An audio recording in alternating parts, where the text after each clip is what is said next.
Mozzarella peels.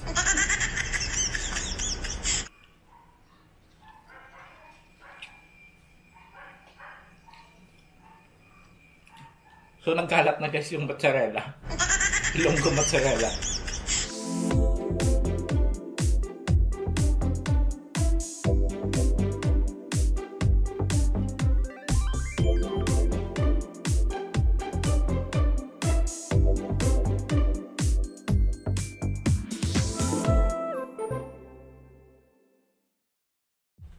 Hey mates! Welcome aboard and I am your next destination. For this vlog guys, magmumukbang ako ng mga Ilonggo food and Ilonggo delicacies. So first guys, meron ako ditong KBL of course. Sa every fiesta and pagkain ng mga Ilonggo guys, hindi mawawala yung KBL. So KBL stands for kadyos, baboy, and langka. So kompleto guys, may kadyos, may baboy din to, and then may langka. And of course, since I am from Bacolod, paulit-ulit ko sinasabi guys na from Bacolod ako. So meron ako ditong Bacolod chicken inasal. And then, bawat fiesta, hindi pwede and hindi mawawala talaga yung Balenciana guys. So, if you are in Ilonggo, alam na alam mo to, yung kung ano yung Balenciana. So, sa mga hindi Ilonggo dyan guys, this food is malagkit na kanin. And then, meron siyang kalawag, local Ilonggo term. But, I think sa English is turmeric or luyang dilaw kung sa Tagalog naman. And meron din ako ditong rice. Of course, Filipino, hindi mawawala, hindi kumpleto pag walang rice. And then, meron ako ditong kalamay hati guys sa Ilonggo. Ito ay kalamay hati or sa Tagalog, kalamay. And then, meron ako ditong dalawang klase na bayi-bayi. This one is white sugar yung ginamit. And ito naman is brown sugar. So, itong guys, itong bayi-bayi is similar siya sa espasol ng mga Tagalog. And yung way lang ng cooking guys, ng preparation is hindi parehas kasi ito is binabayo guys. So, yun. And meron din ako dito guys, isa pang sweet delicacy, suman latek. So, malagkit din siya guys na may bukayo sa taas. So, without further ado, tara guys, and samahan nyo na akong kumain. And before I forgot guys, meron din pala ako ditong Coca-Cola for drinks and sausawan guys, toyo mansit. Wow. So, I'm very excited guys na kumain itong Ilonggo food since pag nasa barko ko guys, nagkikrave talaga ako dito sa food na to.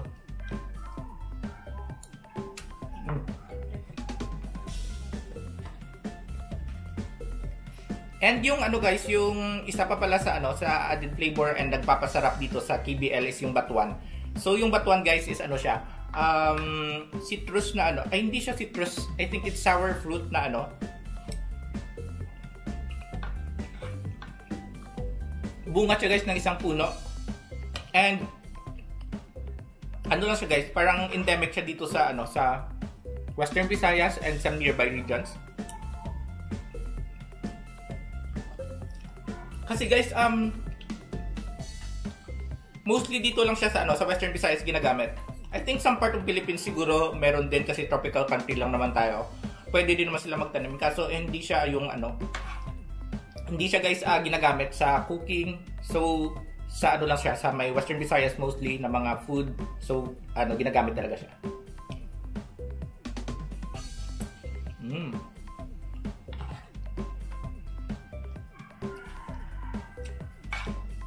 Sobrang sarap guys, na-miss ko to.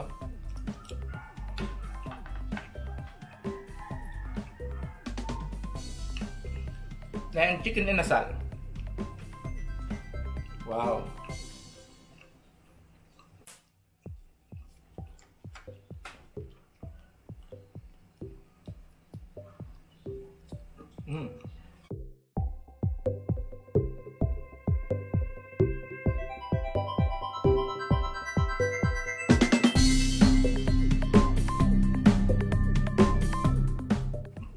And ito guys, may siya, may beans. Yung tinatawag na na kadyos.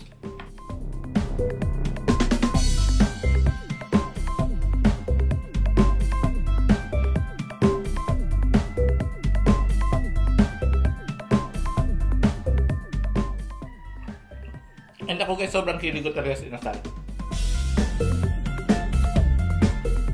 Kahit yung mga inasalan guys dito sa kanto sa amin, sa Bacolod, sobrang sarap.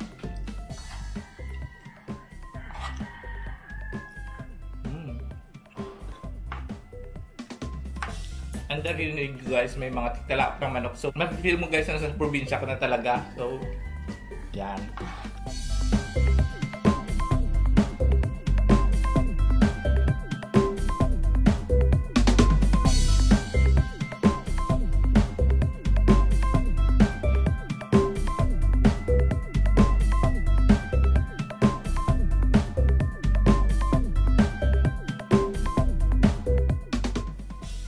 Sarap.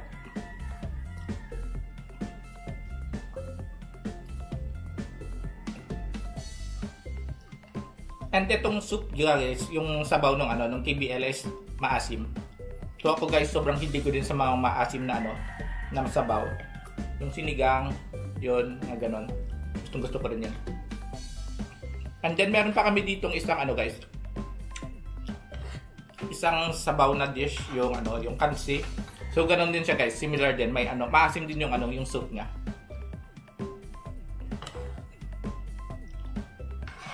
And gusto ko din tikman yun. Maybe next time din ako dun. Titikim ako or magmumukbang ko ng kansi.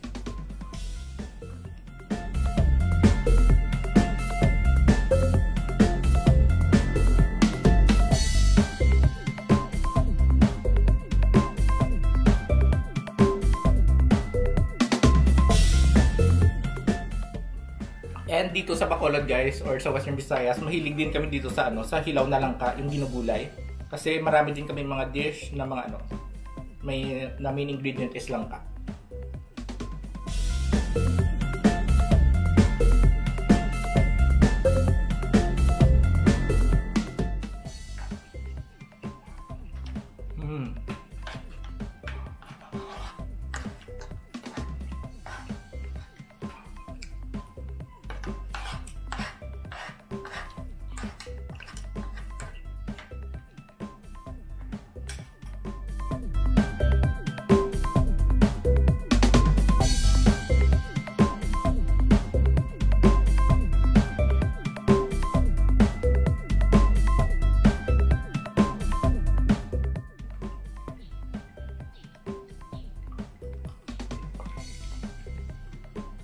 So yun guys, naubos ko na yung yung rice, yung KBL, and yung chicken inasal. So next na kakainin ko guys is itong Balenciana. So very excited din ako dito guys kasi favorite ko to guys na na Ilonggo dish. Wow.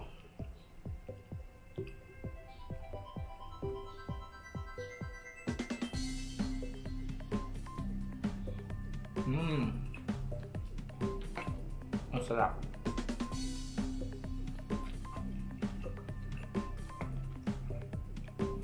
And itong Balenciana guys is galing yung recipe na to is parang siya, parang paella, parang paella.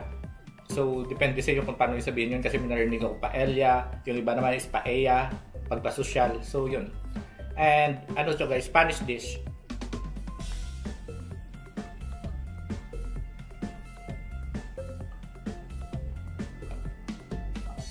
Sa mga Ilonggo dyan abroad na nag-crave sa Balenciana, so ito na, maglaway kayo.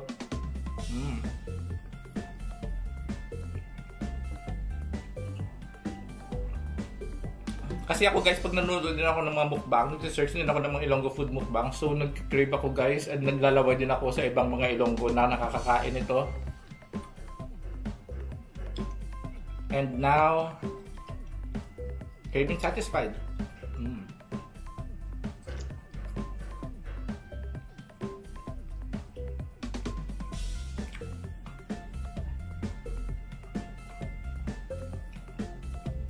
And I think yung mga Tagalog guys, yung ibang region din, may mga similar na food din sila ng Balenciana. May, alam ko, bringhe ba yun? So, alam ko parang ganito din, parang malagkit din yung nakanin.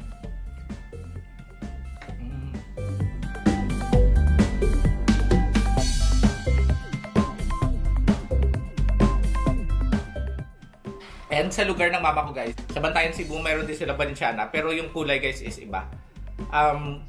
Kulay red naman or orange kasi yung yung nilagay nila na kulay is tomato sauce.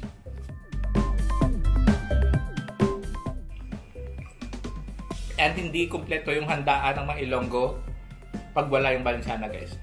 Birthday, mapapiesta man, kahit na ano, meron talagang Balenciaga.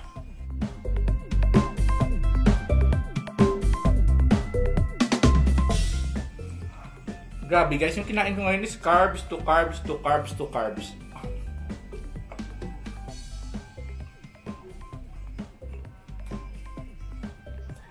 Purong rice, malagkit na kanin.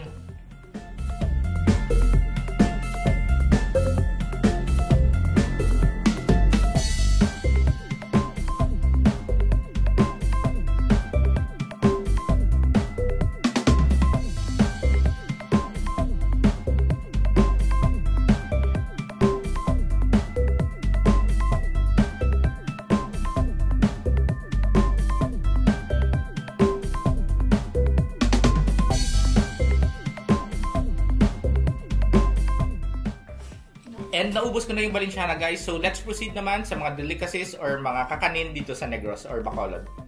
So ito guys is bye-bye. So ito guys, hindi ko na mauubos to. Titikman ko lang sila para makita nyo lang. So ito siya guys. Yan.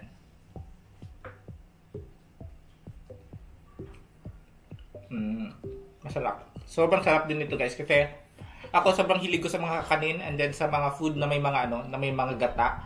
So ito guys, may mga niyog to, may gata. So main ingredient din naman kahit sa ano, sa part ng Philippines, main ingredient ng mga kanin is malagkit, glutinous rice, and then yung gata.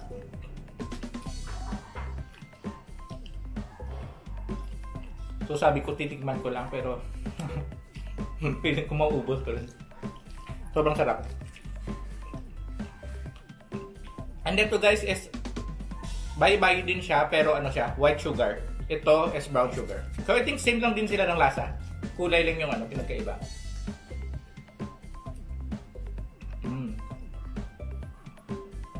Yun, masarap din. Pero this one is mas matamis. And next na try ko is itong kalamay hati. So sa Tagalog guys, kalamay tawag nila dito. So nakabalot siya sa dahon ng saging. Yan. Yun. Wow.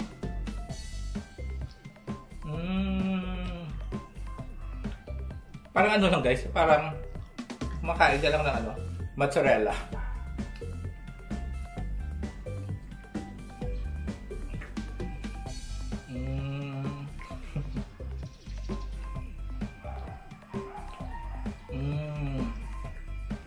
Mozzarella peels.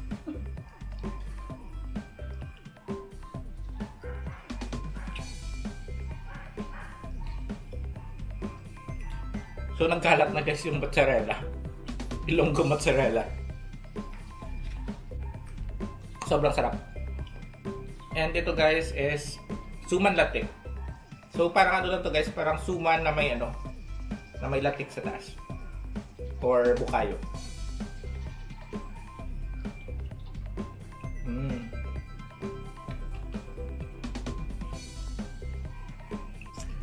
So naubos ko na guys yung mga Ilonggo dishes and natikman ko na rin yung itong mga local Ilonggo delicacies and sobrang sarap guys. So hope nag-enjoy kayo guys dito sa Ilonggo food mukbang ko guys. And sa mga hindi pa nag-subscribe sa channel ko, please do subscribe, comment down below, share, and spread good vibes. And kung makapunta kayo dito sa Bacolod guys, please try these dishes na sobrang sarap guys kasi ito talaga yung mga original Ilonggo dishes. And for more videos guys, please check my channel Dex Destination. So once again guys, this is Dex Destination always saying bon voyage, keep safe guys, bye. Thank you for watching my vlog.